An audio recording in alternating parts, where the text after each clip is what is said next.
श्री गणेशाय नमः श्री प्रभु रामचंद्राय नमः समस्त देवा ऋषी पंक्ती प्राणरोधे तळमळती एवढी प्रार्थना प्रजापती देव विनंती करीत झाले। कथेचं अनुसंधान गावबा काका या ठिकाणी सांगतायत। अगस्त्य ऋषी भगवान श्रीरामचंद्राला सांगतात आणि ग्रंथकर्ते तुम्हा आम्हाला सांगतात ऐका कथेचं अनुसंधान।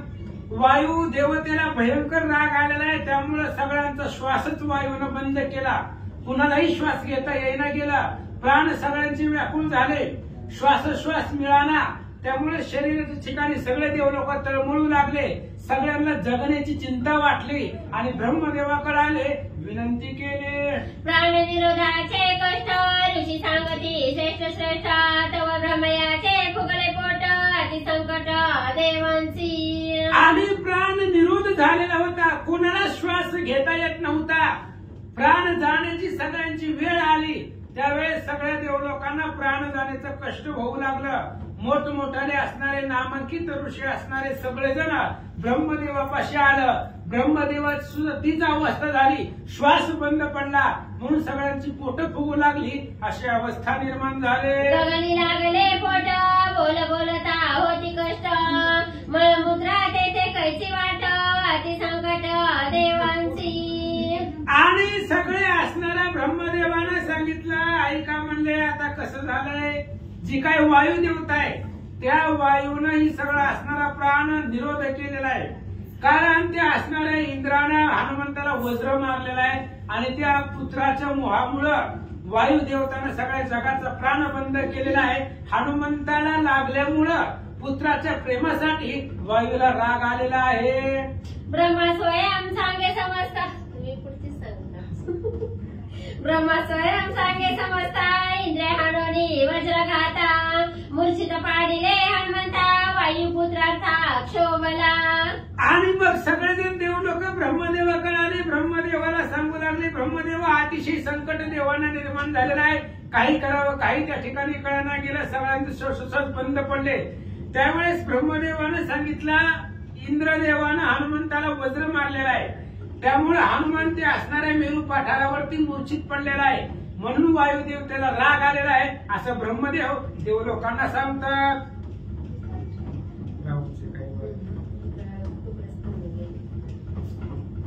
राहूचे कैवारे अमरनाथे वज्र हाणिले वायू सुताते पुत्र पडताची मूर्छित वायू प्राणांत क्षोभला।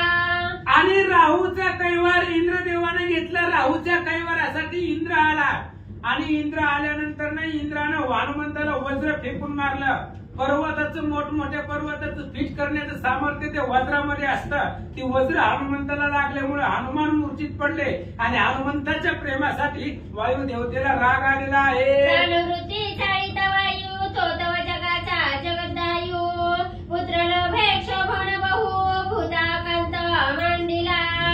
आणि ही जी काही प्राण आहे तू प्राण म्हणजेच वार आहे, वारात सगळ्यांचा प्राण आहे आणि त्या वाऱ्यानं जर वायूच बंद केला तर त्या ठिकाणी सगळ्यांचा जीव जाण्याची वेळ आलेली आहे। त्याच्यामुळे आता पुत्राच्या लोभाना पुत्राच्या प्रेमासाठी वायुदेवता रागावलेला आहे, त्याच्यामुळे त्यानं वारा बंद केलाय, म्हणून पृथ्वी तलावरची जेवढी जेवढी भूत आहेत जीवमात्रा आहेत त्या सर्व जीवमात्रांना जीव जाण्याचा आकांत निर्माण झाला। प्राणपाणी नित्य सुख प्राणे प्राणे अनित्य हरिंग प्राण जाता निषेक परम दुःख प्राणिया। आणि प्रत्येक जन्माला आलेल्या जीवाला सगळ्यात महत्वाचं म्हणजे प्राणच आहे, प्राण्याशिवाय कोणीही जगू शकत नाही, प्राण म्हणजे सर्वांचा आवडता आहे, सगळ्याला जीवापेक्षा दुसरं काहीच आवडत नाही, प्राण आहे म्हणून शरीराला किंमत आहे, प्राण्यामुळेच त्या ठिकाणी नित्य असणारं सुख भेटतं आणि तोच प्राण जर निघून गेला तर सगळ्या असणाऱ्या जीवाला दुःख प्राप्त होतं, असा सर्वांना आवडणारा प्राण आहे असं सांगतात। प्राण गेली आणि घोणी कष्टप्राय प्राणी जनी दृष्टी पडताची सचैल स्नानी विचारमानी जगत्याचा। आणि एखाद्याच्या शरीरामधून जर प्राण निघून गेला तर त्याला कसली सुद्धा किंमत जगामध्ये भेटत नाही। अहो प्राण जर गेला आणि त्याला स्पर्श झाला तर लोक घरी आल्यावर आंघोळ करतात, त्याचा विटाळ मानतात. म्हणून एवढा पवित्र प्राण आहे. जोपर्यंत प्राण माणसाच्या शरीरामध्ये आहे तोपर्यंतच माणसाला जगामध्ये किंमत आहे. त्याचा जर प्राण निघून गेला तर त्या असणाऱ्या माणसाला किंमत भेटत नाही जगामध्ये. त्याला जरी चुकून स्पर्श झाला तरी त्या माणसाचा विचार मानून घरी लोक येऊन आंघोळ करतात. म्हणून प्राणच श्रेष्ठ आहे असं सांगतात. या लागी प्राणे पवित्रता, प्राणे प्रीती प्रीतिवंता, प्राण गेली तत्वता, प्रिय प्रियकांता स्पर्शेना. म्हणून शरीराला जी काही पवित्रता आहे ती प्राणामुळे आहे. प्राणामुळेच शरीराला किंमत आहे. आणि तोच प्राण जर निघून गेला तर त्या ठिकाणी त्या शरीराला शिवत सुद्धा नाही, त्याला स्पर्श सुद्धा करत नाही.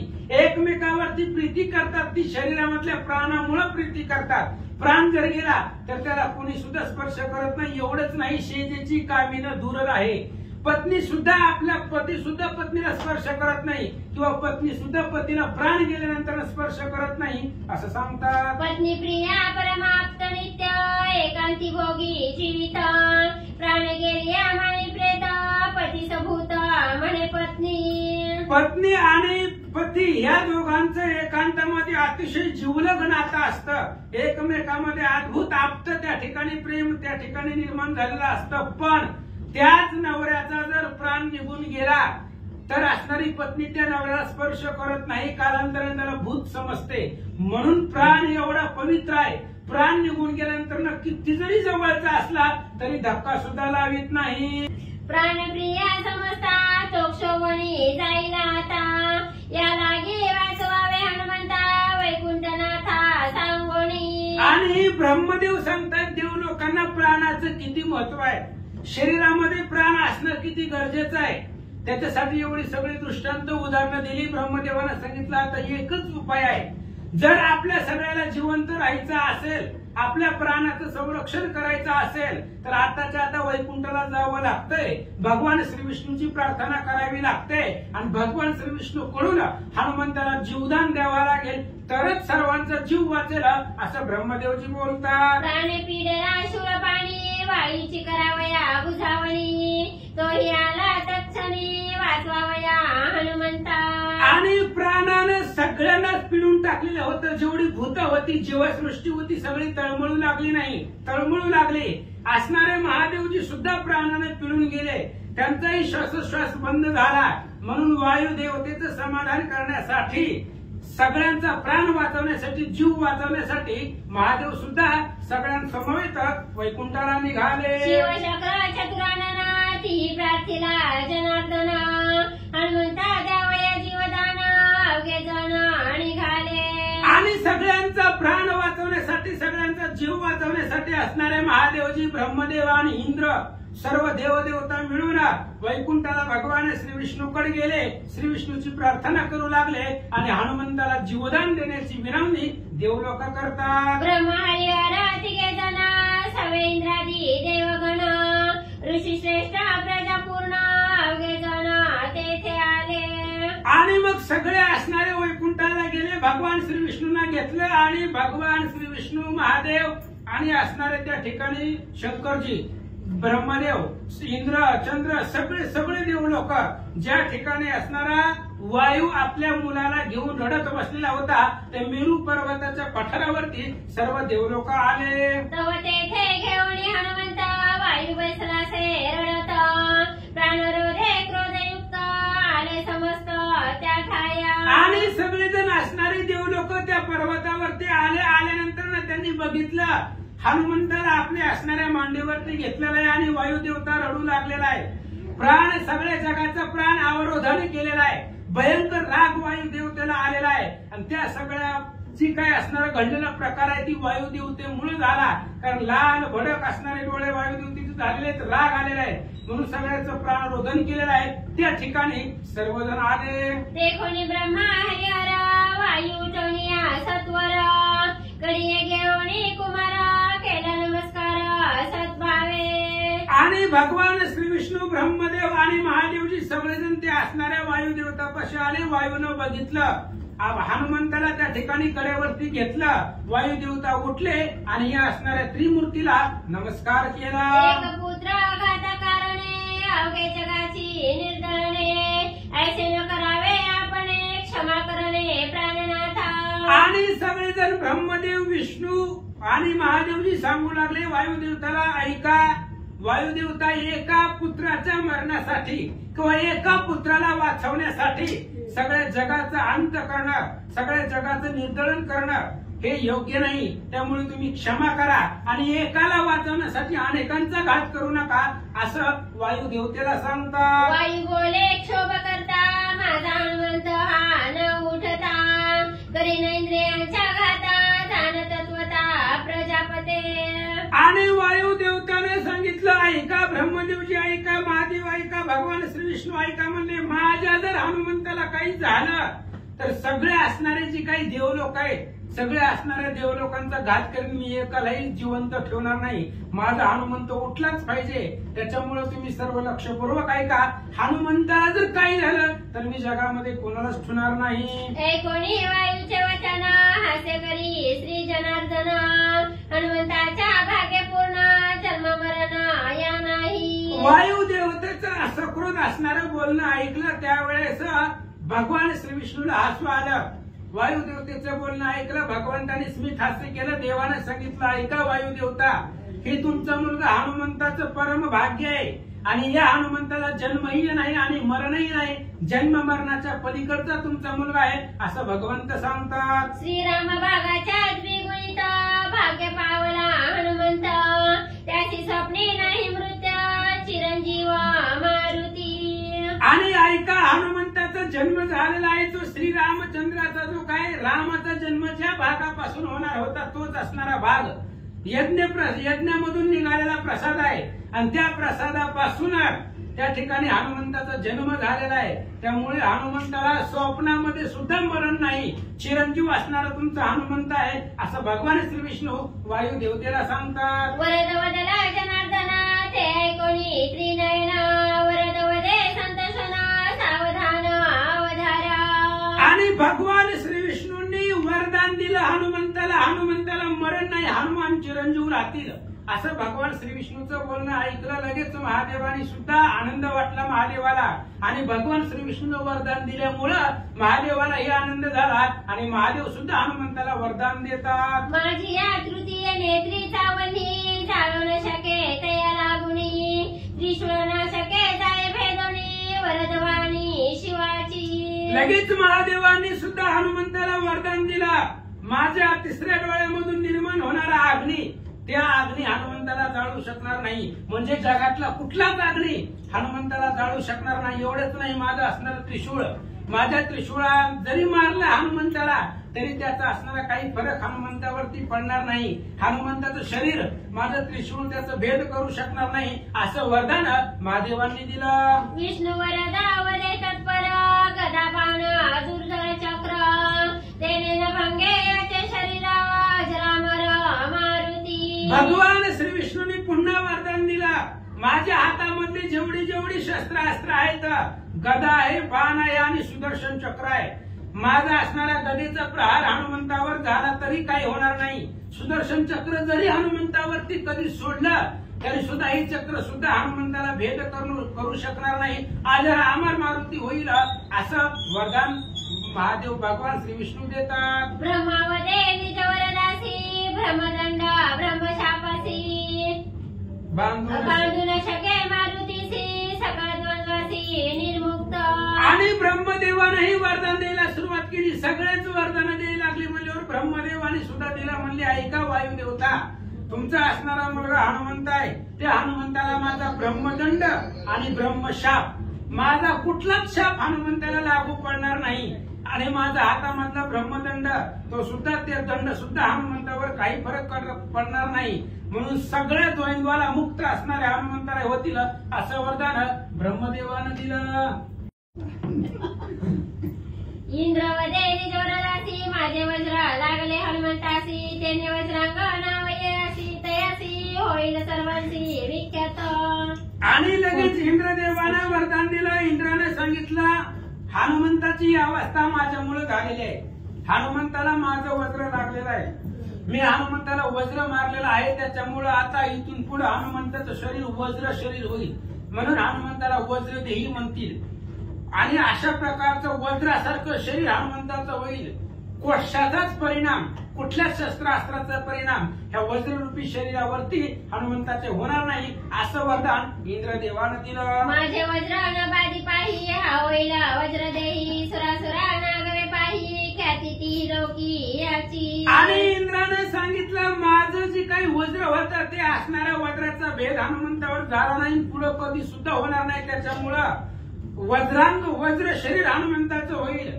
कारण वज्रावरती कितीतरी आघात झाली तरी त्याला काही फरक पडत नाही आणि हनुमंताकडे एवढी ताकद निर्माण होईल की देव लोकांना सुद्धा हनुमंत ऐकणार नाही. तिन्ही लोकांमध्ये हनुमंताची ख्याती होईल असं इंद्रदेव सांगतात. ऋषिकेशी कमळ माळा सुगोनेने कदा काळा इंद्रिय उल्हासे तया वेळा घातली गळा हनुमंताचे. आणि इंद्रदेवाने हनुमंताच्या गळ्यामध्ये एक माळ घातली. ती माळ कधीही न सुकणारी, न त्या ठिकाणी असणारी, सदोदित टवटवीत राहणारी असं असणारी फुला एक माळ हनुमंताच्या गळ्यामध्ये इंद्रदेवानं घातले. निजवरदावरे सविता मजहोनी शताधिकता तेजवृद्धी होईल वायुसुता राक्षस घाता करावया. सूर्यदेवानं वरदान द्यायला सुरुवात केली. माझं जेवढं तेज आहे माझ्यापेक्षा 100 पटीनं तेज हनुमंताचं निर्माण होईल आणि जगामध्ये दैदिप्यमान हनुमंताचं तेज होईल. राक्षसांचा घात करण्यासाठी हनुमंताला अद्भुत बळ प्राप्त होईल. सूर्यदेव बोलतात कामाचीला सज्ञानता तरी सकळ देव वेदशास्त्रार्था मी देईना ती योग्यता होईल व्याख्याता परमार्थी. जेव्हा जेव्हा हनुमंताला ज्ञानाची गरज असेल तेव्हा तेव्हा मी हनुमंताला ज्ञान प्राप्त करून देईल. वेदशास्त्राचं सर्व ज्ञान हनुमंताला योग्यतेप्रमाणे प्राप्त करून देईल. सूर्यदेव बोलतात वरुण वदे वर्धना वरुण जळे निमग्न होता हनुमंता नाही मरण शापबंधन कदान. वरुण देवतानं हनुमंताला वरदान दिलं. कितीतरी वर्ष पाण्यामध्ये निमग्न झालं तरी हनुमंताला पाण्यामध्ये बुडून मृत्यू येणार नाही. त्या पाण्याचा परिणाम हनुमंतावरती काही पडणार नाही किंवा मी दिलेला शाप इथून पुढे कधीच हनुमंताला लागणार नाही. यमवरदा वरे वितंड सुख पावसी तू प्रचंड तुझ बाधी नायम काळदंड आरोग्य खंड अजरत्वे. यमदेवानं वरदान हनुमंताला दिलं. अफाट अशा प्रकारचं सुख तुम्हाला प्राप्त होईल. कुठल्याही प्रकारचा माझं जे काही यमदंड आहे, काळदंड आहे, ते असणारा कुठलाच दंड तुम्हाला बंधन करू शकणार नाही. सदोदित तुमचं असणारं शरीर आरोग्य राहील असं वरदान यमराजाने दिलं. धनेश वदे निजवर्दासी युद्ध करिता वर्षानुवर्षी कदा काळे श्रवण पावसी शस्त्र बादेसी वादवेना. कुबेरानं वरदान दिलं. हनुमंत ऐका म्हणे वायुदेवता ऐका. ही हनुमंत वर्षानुवर्ष जरी हनुमंताने युद्ध केलं तरी हनुमंताला आळस येणार नाही, कटाळा येणार नाही, दम लागणार नाही. किती जरी वर्ष केलं तरी श्रमाची बाधा होणार नाही असं वरदान वरुण देवतेनं विश्वकर्मा वदे वरदाना म्या शस्त्रे केली निर्माण ती हनुमंताचे युद्धदान शस्त्रबंधन न बाधी.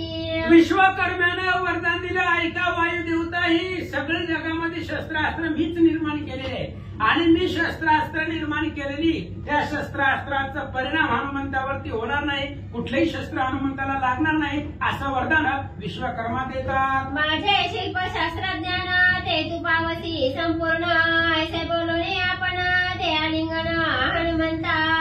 आणि विश्वकर्माने सांगितलं माझं जे काही शिल्पशास्त्राचं ज्ञान आहे, शस्त्रास्त्र बनवण्याचं जे ज्ञान आहे ते ज्ञान हनुमंता तुम्हाला प्राप्त होईल.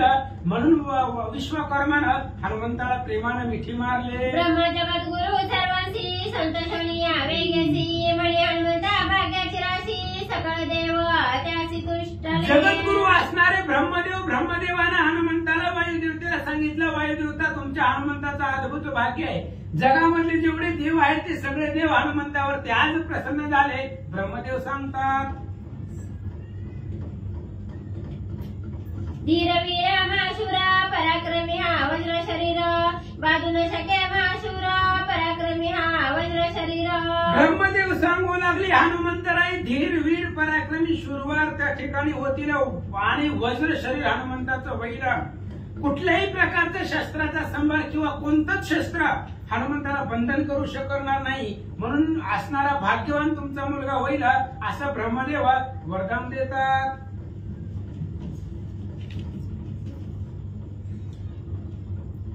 थोर भाग्य हनुमंता भेटून सुखी करील सीता गांजोनी जो लंकानाथा सुखी रघुनाथा करील. आणि ब्रह्मदेव देवानं पुढचं असणारं भविष्य सांगू लागले. वायुदेवताला ऐका, हनुमंतरायाची एवढी ताकद वाढेल, रामचंद्राची भेट होईल, सीतेची शुद्धी करील आणि जे हनुमंताचं कार्य असेल त्या कार्यानं रामचंद्राला अफाट सुख होईल. परम भाग्य हनुमंता भेटोनी सुखी करील सीता, शुद्धी आणून तत्वता श्री रघुनाथाही सुखी करील. आणि हनुमंताचं भाग्य अद्भुत आहे, कारण रामचंद्राची भेट होणार आहे.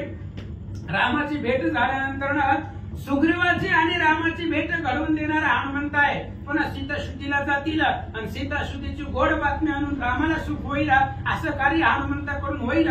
ब्रह्मदेव सांगतात, तुझा पुत्र हा तुर्बळी घेईल इंद्राची तासी फळी, करुणे राक्षसार वंदळी लंका होळी करील. ऐका ऐका वायुदेवता, तुमचा असणारा मुलगा सगळे असणारे शूरवीर आतुरबळी होतील. जन असणाऱ्या इंद्राला सुद्धा जिंकून आणलेला आहे, असा इंद्रजिताबरोबर युद्ध करील. ते इंद्रजिताला त्या ठिकाणी भयंकर अशा प्रकारचा मार देईल, सगळ्या राक्षसांची रवंदळे करील आणि शेवटी लंकेचं दहन करतील. एवढी पराक्रमी हनुमंतराय होते. श्रीरामाच्या कटकात दटा दाटुगा हनुमंता, सेवा बळे परमाप्त श्री रघुनाथ मानिलया. रामचंद्राच्या सर्व सैन्यामध्ये आदट दाटुका महावीर मुखी रामनाम निरंतर असे असणारे हनुमंतराय होतील. आणि सेवेचे बळेनं, सेवेच्या सामर्थ्यानं रामचंद्र या हनुमंताला परम आप्त जवळचं मानतील, असं ब्रह्मदेवजी सांगतात. भविष्य हनुमंताची ख्याती स्वयं सांगता प्रजापती, उल्हास वायूचे चिती पुत्र कीर्ती ऐकोणी. आणि मग भविष्य सांगितलं हनुमंताचं. त्यावेळेस वायुदेवताच्या मनामध्ये आनंद वाटला, उल्हास वाटला, पुत्राची कीर्ती ऐकली. पुढे आपला मुलगा असं असं करील हे असणारं भविष्य ब्रह्मदेवानं सांगितलं. वायुदेवतेला आनंद वाटला. वरदला होळी हनुमंता वायुवती उल्हासता, मुक्त केली प्राणरोधता सुख समजता तेणे झाले. आणि वरदान प्राप्त झालं हनुमंताला, सगळ्या देवलोकांचं वरदान मिळालं. त्यामुळे वायुदेवतेला अतिशय आनंद वाटला आणि जे काही प्राणाचं आवर्धन केलेलं होतं ते सगळे असणारे प्राण मुक्त सोडला आणि सगळ्यांचा जीव त्या ठिकाणी वाचला गेला. सर्वांना आनंद वाटला. सुखी झाले सर्व, सुखी झाले ऋषीश्वर, सुखी झाले चराचर, जय जयकार अतिलौकी. सगळ्यांना त्या ठिकाणी श्वासोच्छ्वास मिळाल्यामुळे सगळ्या असणाऱ्या जगातामध्ये जीवसृष्टीला देवलोकांना सुख वाटलं, ऋषीश्वरांना सुख वाटलं, सगळ्या चराचराला सुख वाटलं. जेवढी भूत होती ते सर्वांना सुख वाटलं, सर्वांना आनंद निर्माण झाला. वरद होळी हनुमंतासी सुरनर गेले निज धामासी, वायुने आणोळी हनुमंतासी अंजनी पासी दिदले. आणि पुन्हा अशा प्रकारचं वरदान सगळ्या देवलोकांचं हनुमंताला प्राप्त झाले. वर देऊन सगळे असणारे देवलोक आपापल्या निजधामाला निघून गेले आणि ते मेरू पठारावर ते हनुमंतराय पडलेले होते. तिथनं वायुदेवतेनं उचललं अंजनीच्या हातात दिलं. हनुमंताची बाळकीर्ती विस्तारली त्रिजगती, फळार्थ कैलास बसती लावली ख्याती सुरवर. आणि ऐका रामचंद्र, अशा प्रकारे हनुमंताची बाळकीर्ती आहे आणि सगळ्या असणाऱ्या जगामध्ये त्याचा विस्तार झालेला आहे. फळ म्हणून सूर्य भक्षण करायला गेलेले ते हनुमंतराय होते आणि सूर्याच्या मदतीसाठी आलेल्या सगळ्या लोकपाळ देवलोकांना ख्याती लावली. एवढा पुरुषार्थ हनुमंतांनी लहानपणामध्ये केला. मारुतीचे सामर्थ्य सिद्ध त्याची देवी दिदले वरद, हनुमंत कीर्ती अत्यागाद जयने आल्हाद श्रीरामा. हनुमंताचं बालपणीच सामर्थ्य आघात होतं. ही सूर्यापर्यंत गेलेली ताकद वरदानाच्या आधी होती आणि हनुमंताच्या महापराक्रमानेच सर्व देवलोकांनी हनुमंताला वरदान दिलं. त्याच्यामुळे सर्व असणाऱ्या हनुमंताची कीर्ती अख्ख्या जगामध्ये प्रसिद्ध झाली. सर्वांना आनंद वाटला. रामचंद्राला सुद्धा ऐकून आनंद वाटला. जे सामर्थ्य श्रीरामासी त्याची सामर्थ्य हनुमंताची, एकात्मता ऋषी लोकप्रियसी देवभक्त. जेवढी ताकद रामचंद्राकडे आहे तेवढीच ताकद हनुमंताकडे आहे.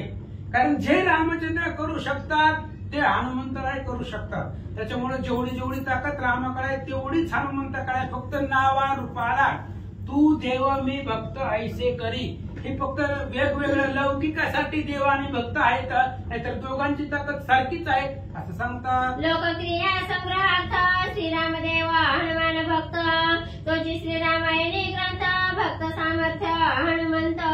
आणि लोकांच्या संग्रहासाठी किंवा लौकिकासाठी हनुमानजी भक्त आहेत, श्रीरामचंद्र देव आहे. ही लौकिकासाठी झालं पण त्यांच्यामध्ये भेद नाही. दोघही सामर्थ्यवान आहे, दोघांची अपाट अशा प्रकारची ताकद आहे. म्हणून लोकक्रियेसाठी असणारे देव भक्त आहे आणि हेच असणाऱ्या रामायणाच्या ग्रंथाचं सार आहे. भक्ताचं सामर्थ्य अद्भुत आहे असं सांगतात. डोंगरी दावाग्नीची ख्याती, घरी दीपाची दीप्ती, दोही एकचे दाप शक्ती, देवी देव भक्ती सामर्थ्य. देव आणि भक्ताचं सामर्थ्य एकच आहे. डोंगरावरती प्रलय अग्नी निर्माण व्हावा आणि घरामधला दिवा असावा. त्या दिवाची दाहकता, दिवा सुद्धा तेवढ्याच पोळतो आणि लागलेला वनवा सुद्धा तेवढ्याच पोळतो. दोघांची दाहकता एकच आहे. फक्त असणारा डोंगरामधला वनवा मोठा आहे आणि घरामधला दिवा छोटा आहे. अशा पद्धतीने देव आणि भक्त आहेत, नावाला आहेत, लौकिकासाठी आहेत, नाहीतर दोघांची ताकद सारखीच आहे. हनुमान सता माते प्रती, अंगी अद्भुत सामर्थ्य शक्ती, करीत बळाने उद्धती, ऋषी हितोक्ती शापिला. आणि पुन्हा अगस्ती ऋषी सांगू लागले, ऐका रामचंद्र, आता हनुमान आपल्या आईपाशी वाढत होते, अंगामध्ये अद्भुत बळ निर्माण झालेलं होतं. त्यामुळे बळाच्या सामर्थ्यावरती ऋषी लोकांना त्रास देऊ लागले. गंगातीरी ऋषींची वस्ती, अवघ्या आश्रमा उचलवणी हाती, हनुमान ठेवी दूर पर्वती, जळान पावती स्नान पाना. आणि त्या गंगेच्या तीरावरती ऋषी लोकांची वस्ती होती. हनुमंतरायाकडे वय कमी होतं, ताकद जास्त होती. त्याच्यामुळे ऋषी लोकांचे जे काही झोपड्या होते, आश्रम होते, ते हनुमंतानं उचलायचं, त्या नदीच्या किनाऱ्यावरून लांब नेऊन ठेवायचं. त्यामुळे ऋषी लोक असणाऱ्या पाण्यासाठी त्यांना स्नान करायला, जप करायला, देवाची पूजा करायला पाणी मिळत नव्हतं. ऋषी आपुले तपसामर्थी, पुढती गंगा तीर येती, हनुमान उचलवणी मागुती, खाली पर्वती अति दूर. आणि हनुमंतानं ऋषींचा आश्रम उचलायचं, त्या गंगेच्या तीरावरून लहान एखाद्या वसाड पर्वतावरती नेऊन ठेवायचं. ऋषी लोक आपापल्या तपसामर्थ्यानं पुन्हा त्या गंगेच्या तीरावरती यायचे. हनुमंतराय पुन्हा त्या ऋषी लोकांना उचलायचं, पुन्हा लांब पर्वतावर नेऊन ठेवायचं. असं चालू होतं. पुण्य पर्वती ऋषी वसत, सगळे उचलवणी पर्वत, हनुमान घाली उखरात, ऋषी तळमळीत चल फळा. आणि त्या असणाऱ्या गंगेच्या तीरावरती पुण्य असणाऱ्या 52 ठिकाणी ऋषी वडील राहत होते. हनुमंतानं त्या असणाऱ्या ऋषींचं सगळं असणारं मोठमोठ्याला झोपड्या आश्रम उचलून मोठमोठ्या पर्वतावरती नेऊन ठेवायचं. पुन्हा पुण्यवान असणाऱ्या पर्वतावरती किंवा ज्या पर्वतावरती झाड आहेत, फळ आहेत, फुलं आहेत, पाणी आहेत, त्या पर्वतावरती ऋषी लोक राहत होती. हनुमंतानं ती पर्वतच उचलायचा, दुसरीकडे नेऊन ठेवायचा, अशी कीर्ती बालपणामध्ये करू लागले. बाळभावाच्या परवडी, ऋषींची यज्ञ पात्रे फोडी, कुशासने आजीने फाडी, जानवी तोडी बटूंची. हनुमंतरायाचं वय लहान होतं. लेकराच्या असणाऱ्या स्वभावानं हनुमंताच्या लक्षामध्ये येत नव्हतं. चुकीचं काय बरोबर काय काही लक्षात येत नव्हतं. ब्राह्मणाचे असणारी यज्ञपात्र तोडून टाकायचे, गळ्यामधले जानवं तोडायचं, बसायला गवताचं आसन केलेलं होतं ते आसन तोडून टाकायचं, असं असणारं चरित्र हनुमंतराय करत होते. बटू ब्रह्मचारी कवळवणी पुसी, हनुमान उडे स्वयंआकाशी, लेकरे करीते कोलासी, ऋषी पत्न्यांची तळमळ. आणि ऋषींची लहान लहान लेकरं हनुमंतराय कवळायचे, त्यांना उच असणाऱ्या आकाशामध्ये घेऊन जायचं. ऋषी लोक तळमळ करत होते, ऋषींची पत्नी तळमळ करू लागलेली होती. अशा प्रकारची अवस्था निर्माण झाली. मारवणीया गज करवडे, ऋषींचे आश्रमी सांडी मळे, काढिता शिष्य समुद्राकडे, उपाव पुढे चालेना. आणि हनुमंतराय मोठमोठाले हत्ती, बलवान हत्ती मारायचे आणि त्यांची असणारी ती हत्तीची प्रेत ऋषींच्या आश्रमापुढे आणून ठेवायची. आता ऋषीच्या लेकराला ती काय हाती झेपत होत, वडीत वडीत कणत कुतत कसं तरी बाहेर काढायची. पुन्हा हनुमंतराय अजून आणून तिथं टाकायचे. असा त्रास ऋषी लोकांना होऊ लागला. ब्रह्मवरदाची वरदोक्ती, शापन चले हनुमंती, अवघ्याची भ्रमया प्रती, बुद्धी पुसती विधातिया. आणि ऋषी लोकांनी शाप द्यायचा प्रयत्न केला तर ब्रह्मदेवाने सांगितलं होतं शाप हनुमंताला चालणार नाही. त्यामुळे ऋषी लोकांना शापही देता येत नव्हता आणि हनुमंताच्या खोड्या वाढत चाललेल्या होत्या. त्यामुळे सर्व ऋषी मंडळी मिळून सत्यलोकात ब्रह्मदेवाकडे आले. ब्रह्म सांगे ऋषी प्रती, शाप द्यावा हितोक्ती, मारुती भेटे तव रघुपती, तव तुझी शक्ती लीन राहो. आणि ब्रह्मदेवाने त्या ऋषींना सांगितलं, महाराज तुम्ही हनुमंताला शाप द्या, पण शाप हितासाठी द्या. जोपर्यंत रामचंद्राची आणि हनुमंताची भेट होणार नाही तोपर्यंत हनुमंताची शक्ती लीन पाहो, शक्ती त्याच्यामध्येच असेल पण त्या शक्तीचा प्रभाव, त्या शक्तीची ताकद त्याला जाणवणार नाही असा शाप त्याच्या हितासाठी द्या. ब्रह्मदेव सांगतात देवी आली तारुण्यता यौवने मुसमुसी वनिता, देवी भेटल्या रघुनाथा निज सामर्थ्यता पावसी. तारुण्यामध्ये आल्यानंतर ना स्त्री जशी तारुण्यामध्ये त्या ठिकाणी सुंदरपणा तिला प्राप्त होतो तशा पद्धतीने ताकद होती, तसं पण ती असणारी शक्ती लोप पावलेली होती. जोपर्यंत भगवान श्रीरामचंद्राची आणि हनुमंताची भेट होणार नाही तोपर्यंत ती ताकदीचा जी काही शक्ती अंगामध्ये आहे ती शक्ती हनुमंताला जाणवणार नाही असा शाप ऋषी लोकांनी दिला. ऐसे ऋषीश्वरा शापिती झाली हनुमंत आली न शक्ती, मग राहिला साधू वृत्ती ऋषी प्रती अतिनम्र. आणि अशा प्रकारे ऋषीश्वरांनी ब्रह्मदेवाच्या सांगण्यावरून हनुमंताच्या हितासाठी सौम्य अशा प्रकारचा शाप दिला. त्या शापामध्ये हनुमंताची जी काही ताकद आहे ती ताकद लीन झाली, ताकद संपली गेली होती पण जाणवली नाही, त्यामुळे आता ताकदच नाही म्हणून हनुमंतानं खोड्या करायचं बंद केलं. द्रव्य माझा तारुण्य माझा अंगी बळाचा बळ माझा, तेने पुरुषा होय शब्द करी विरुद्ध अवमाने. आणि जगामध्ये अनेक द्रव्याचं मद आहे, तारुण्याचं मद आहे, अंगामध्ये बळाची मस्ती असते, त्याच्यामुळे असणारं जे काही पुरुष आहे हे पुरुषाला ही मद प्राप्त झालं की असणारे अनन्य कर्म ह्या जगाला विरुद्ध अशा प्रकारचा पुरुष वागायला लागतो असं सांगतात. व्यापार झाली या व्यापारी नानाने आन करी, तोची झाली या अनधिकारी मग विचारी पुण्य पाप. एखादा व्यापारी आहे त्या व्यापाऱ्याला त्याच्या असणाऱ्या धंद्यामध्ये जर मिळकत मिळाली तर ते असणारं कर्म करत असताना कुठल्याही प्रकारचा विचार करत नाही, वाईट कर्मानं वागायला जातो. आणि त्याच व्यापाऱ्याला जर त्याच्या व्यापारामध्ये नुकसान आलं तर मग पाप पुण्याचा तो असणारा विचार करतो असं सांगतात. कैसी संध्या कैसे स्नाना केवी उपजय निच ज्ञान, अधिकार झाली अक्षिणा विवेकपूर्ण प्राण्यासी. आणि जोपर्यंत माणसाला त्या ठिकाणी अधिकार प्राप्त होत नाही, लक्षामध्ये येत नाही तोपर्यंत कुठलं संध्या स्नान कुठलं काय सगळं त्या ठिकाणी असणारं त्याला नावं ठेवतात. पण ज्या वेळेस अधिकार व्यापारामधला आपल्या संसारामध्ये व्यापार करत असताना त्याला मिळकत होत नाही मग त्याला त्या ठिकाणी असणाऱ्या पश्चातापातून पुन्हा मग त्या प्राण्याला विवेक निर्माण होतो आणि पुन्हा या असणाऱ्या परमार्थाच्या वाटेला लागतो असं सांगतात. तैसे झाले हनुमंता निज बला देता लीन होता, म्या पावावे परमार्था साधू संता भजावे. तशा पद्धतीने हनुमंताला झालं, आपल्या अंगातली ताकद कमी झाली, जे काही सामर्थ्य होतं ती सामर्थ्य कमी झालं. मग हनुमंताने विचार केला आता रामायणाला जायला हरकत नाही, म्हणजे आता परमार्थ करू, आता देवदेव करू, देवाच्या मार्गाला लागू, आता साधू संताला नमस्कार करू अशा प्रकारचा विचार हनुमंताला ताकद कमी झाल्यानंतर केला. पूर्वी सूर्याचे वरदान जेव्हा हनुमाना वांछिल ज्ञान, देवांची होणी सुप्रसन्न ज्ञान संपन्न आम्ही करीना.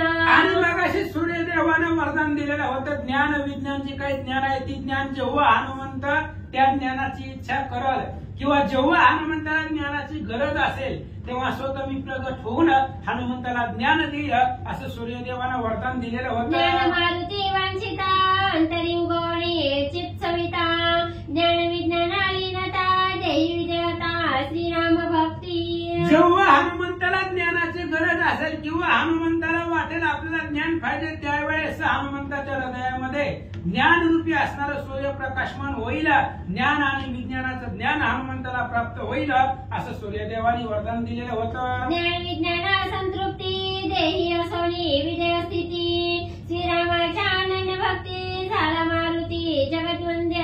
ज्ञान आणि विज्ञान हनुमंताला प्राप्त झालेलं आहे, देहावरती असून सुद्धा विधेय अवस्थेमध्ये हनुमंतराय जगत होते आणि रामचंद्राची अनन्य भक्ती हनुमंतराय करत होते. म्हणूनच आज हनुमंतराय सगळ्या जगाला वंदनीय झाले. वाली सुग्रीव कलहात शापे हनुमंत शक्ती गुप्त, या लागी वाळीचा न करी घात जाण निश्चित श्रीरामा. आणि अगस्त्य ऋषी सांगू लागले ऐका रामचंद्र तुम्ही विचारलं होतं वालीचा आणि सुग्रीवाचं कलह होता, 6 महिन्याला त्यांचं युद्ध होत होतं पण सुग्रीवाच्याच पार्टीमध्ये हनुमान होता तरी सुद्धा वालीला का मारलं नाही अशा प्रकारचा तुमचा प्रश्न होता. तर या असणाऱ्या ऋषी लोकांच्या शापामुळं हनुमंताची ताकद कमी झालेली होती म्हणून वालीला मारलं नाही. सुग्रीव हनुमंताचा आप्त परिशापे शक्ती होती गुप्त या लागे वाळीचा न करीच घात जाण निश्चित श्रीरामा ऐका रामचंद्र ऐका सुग्रीव आणि वालीचा जे काही त्या ठिकाणी युद्ध होत होतं त्या असणाऱ्या युद्धामध्ये हनुमंत सुग्रीवाचा परम आप्त होते जवळचे होते तरी सुद्धा शापामध्ये शाप मिळाल्यामुळे हनुमंताची ताकद कमी पडत होती क्षीण झालेली होती म्हणून वालीला मारलं नाही असं अगस्त्य ऋषी सांगतात ऐसी हनुमंताची ख्याती ऐकोणी सुखावला श्री रघुपती प्रीतीने आलिंगीला मारुती हा प्राण सखा निश्चिती पै माझा आणि अशा प्रकारे हनुमंताची असणारी जन्मकथा लहानपणापासूनचा पुरुषार्थ पराक्रम अगस्ती मुख्य ऋषींच्या मुखामधून रामचंद्राने ऐकला रामाला आनंद वाटला मुनीसी म्हणे श्रीरामा धन्य धन्य याचा पराक्रम धन्य धन्य याचा जन्म माझ्या अवतरा नाम याचेनी आणि अगस्त्य ऋषींना रामचंद्र सांगतात रामा धन्य धन्य हनुमंताचा पराक्रम आहे धन्य धन्य हनुमंताचा जन्म आहे आणि हनुमंताचं सर्व इंद्रिय रामनामाचं स्मरण करतात त्यामुळे अफाट हनुमंताची ताकद आहे याचं वर्णन करता येत नाही तदनंतर श्री रघुपती समस्त ऋषी सहित अगस्ती तया प्रती करी विनंती ऐका वचनोक्ती पै माझी मग याच्यानंतर ना रामचंद्राने सगळे असणाऱ्या अगस्ती ऋषी सहित सगळे ऋषी मंडळी तिथं होते रामचंद्राने सगळ्या ऋषी मंडळींना विनंती केली हात जोडले आणि माझ्या मनामध्ये काय आहे ते सांगतो ऐका म्यावदिले राक्षस थोरा तेने पातक झाले अपार तया प्रायश्चित्ताद्वार अयोध्या भवनी करू पाहतो आणि रामचंद्र ऋषी मंडळींना बोलू लागले मी अनेक राक्षस वनवासामध्ये मारलेले आहेत त्याच्यामुळं माझ्या हातून पाप घडलेला आहे कारण ही राक्षस ब्राह्मण कुळामध्ये होती त्याच्यामुळं मला माझ्याकडून पाप झालेला आहे त्या पापाच्या प्रायश्चित्तासाठी मला अयोध्येच्या ठिकाणी यज्ञ करायचा आहे असं रामचंद्र सांगू लागले माझी या यज्ञाचे सिद्धार्थी तुम्ही साह्य व्हावे ऋषी समजती या कारणे करीतो विनंती कृपामूर्ती मुनिराजा आणि मी ज्यावेळेस यज्ञ करील त्यावेळेस तुम्ही सगळेजण मला साह्य व्हावं हीच विनंती तुमच्या चरणावरती करतो ऐकोणी श्रीरामाचे वचन ऋषी म्हणती धन्य धन्य मग श्रीरामाची आज्ञा घेऊन निजाश्रमा ऋषी गेले रामचंद्राचं बोलणं ऐकलं सर्व असणाऱ्या ऋषी मंडळींना आनंद वाटला रामचंद्राची आज्ञा घेतली दर्शन घेतलं आपापल्या आश्रमाला ऋषी मंडळी गेले तदनंतर श्री रघुपती सभा विसर्जन मंदिराप्रती प्रवेशला जैसा गबसती जंबूद्वीपार जाये याच्यानंतर सर्व ऋषी मंडळी आपापल्या आश्रमाला आपापल्या घराला निघून गेले त्यावेळेस रामचंद्राने सभा विसर्जन केली आतापर्यंत जी प्रश्न उत्तर चालले होते मीटिंग चालली होती ती सगळी बंद केली सगळे ऋषी मंडळी आपापल्या घराला गेले रामचंद्राने सभा विसर्जन केली ते सुद्धा आपल्या महालामध्ये आतमध्ये आले सभेची प्रवर्तली शर्वरी श्री रघुनाथ गेला भवन माधरी गोदने दोती घरोघरी नरनारी आनंदे आणि लगेच रात्र निर्माण झाली रात्र गेले रात्रीमध्ये विश्रांती करण्यासाठी झोपण्यासाठी भगवान श्री रामचंद्र आपल्या भवनामध्ये महालामध्ये गेले आणि प्रत्येक असणाऱ्या घर पुढे अनेक अशा प्रकारचे गायी आहेत त्या आणि नगर नारी त्या अयोध्येमध्ये आनंदानं वागत होते नांदत होते एकाचे नंदना शरणा पुढे गोड निरूपण श्रीराम भक्त जन भवत भंजना नाना लीला खेळत असे ग्रंथ करते गावबा काका एकनाथ महाराजांना एकनाथ महाराज जनार्दन स्वामींना शरण देऊन सांगतात पुढे गोड गोड निरूपण आहे रामायणाची सुंदर कथा आहे रामचंद्र अनेक असणारे त्या ठिकाणी अवताराचं नाटक करून किंवा अवताराची लीला दाखवून अनेक प्रकारचे खेळ खेळतात